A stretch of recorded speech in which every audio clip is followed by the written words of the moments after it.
Welcome Battle Brothers, I am the Epic Narrator and today we've got another Let's Paint for you. Today we're going to be painting the 2nd edition Commissar Yarrick, one of my all-time favourite models and one that just oozes nostalgia for me.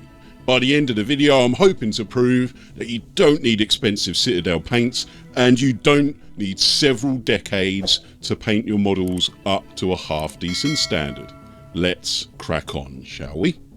And here's our starting model. Commissar Yarrick has seen better days, right? No doubt this was some 12-year-old's pride and joy back in the 90s. He's got a face only a mother could love. And I'm sorry, Yarrick, but we are going to have to burn that face off to get you looking decent. No crazy tricks here, no crazy chemicals. Nail polish remover, a toothbrush, a bottle, 20 minutes, boom, and he's done. And this is the finished result. I'm not too worried about these little bits and that. They're going to be covered up by the paint anyway. Toothbrush, toothpick, nail polish remover, cost me £1. That's it. Simple as. But if you are going to go raiding your mum's makeup cabinet for that nail polish remover, remember to do it outside. It is a solvent, and of course, don't put it on plastic models unless you're going for the Nurgle look. Next we're going to base him. We don't need to spend wads of cash on texture paint. Sand and PVA glue will do the trick. Now he's based, we're going to undercoat him. Matte black spray followed by a dusting of Corax white. And now he's ready to paint. The base coats. So what I'm going to do is I'm going to start with the skin tones. Just a suntanned flesh from coat to arms. After that, we're going to go in with a British Scarlet from coat to arms on any of the red bits. The reason we're going for the red now is because if we hit it with black, red is notoriously difficult to paint over black. After the red, actually, we're going to go for the blacks, the silvers for his breastplate, and also I'm going to use flame orange for his claw. And any bits that I think are going to be bone, I'm going to be painting those with a dark brown. We're going to pick out the gold around his coat, and also we're going to add some green to those kind of laurel-y things he has going on there.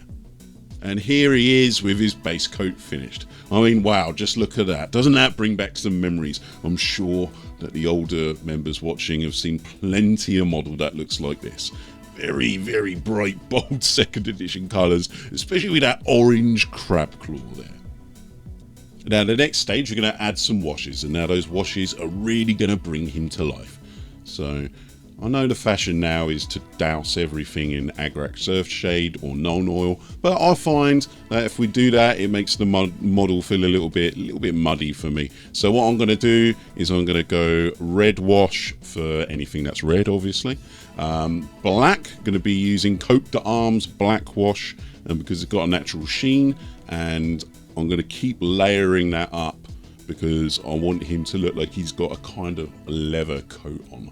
I'm also going to cover the crab claw with a soft tone, with the idea that maybe later I'm going to add some more red to it, so it's not so bright and orange.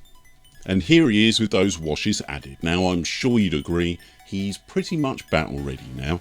So some of you in your painting journey are going to stop here, and that's absolutely fine. That's great. Some of you though might want to add a little bit more, and for you guys, let's go on and see what else we can do. Now the next thing I'm going to do is I'm going to dry brush that claw with some more flame orange. Bring it up and bring it nice and bright, nice and orange. Now that's not a problem because later on we're going to be covering it with a red wash, and those highlights are going to sort of filter through naturally.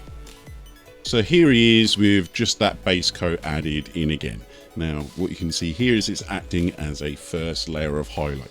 The only other extra step I've done is that you can notice that any of these bone areas, I've gone in and I've picked them out with a coat to arms flesh color. And notice that when I say base color, that has included the metallics and included his leather coat as well. So here he is, he's nearing the final stage now.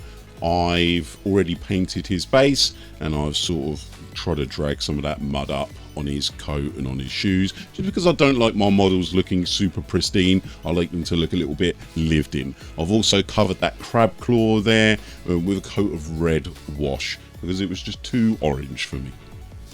So the absolute final stages are going to be picking out his teeth, his eyes, and all of those little rivets. Now once those rivets are done and all of those other details are done, last thing I'm going to do is I'm going to pin line any area that I think is going to be in dark recess, or any area where another colour meets another colour. Now all that means is that I'm going to run the black wash down there and almost outline these areas just so that it makes them stand out that little bit more. One extra finishing touch you might notice is that on the cord to the power claw, I wasn't happy with it green, so I painted it silver and then just washed it with blue. Now painting something silver and washing it with blue is great for some of those cool Space Marines armies. You don't have to go crazy with it. Spray paint them silver, blue and green wash, bang, there's your Alpha Legion. And here he is with the main bulk of the model finished. You can see I've just added a little bit of blue on his eye as well, and painted up any purity seals. But what is on his back? Well, what we need to do now is we need to add that classic banner, don't we? The banner was very, very easy. Just looked on the internet, printed off a banner from one of the old White Dwarfs, that old classic banner, bit of PVA glue, some of the old wash that I was using earlier just to sort of scar it and make it look a bit battle damaged. I took it downstairs to the cooker and just burnt the edges. When that PVA glue dries, then we've got a nice little wrinkled effect, and it sort of strengthens the banner as well. And there he is, Commissar Yarrick, done. And we are finished then, Battle Brothers. So if you enjoyed this, I'm sure you would enjoy some of my other painting video. This link above will take you to how to paint your Imperial Guard in 20 minutes. And until next time, brothers, may the Emperor protect you through Nurgle's blight. Oh, and let me know what you think of the model in the comments, alright? See you later.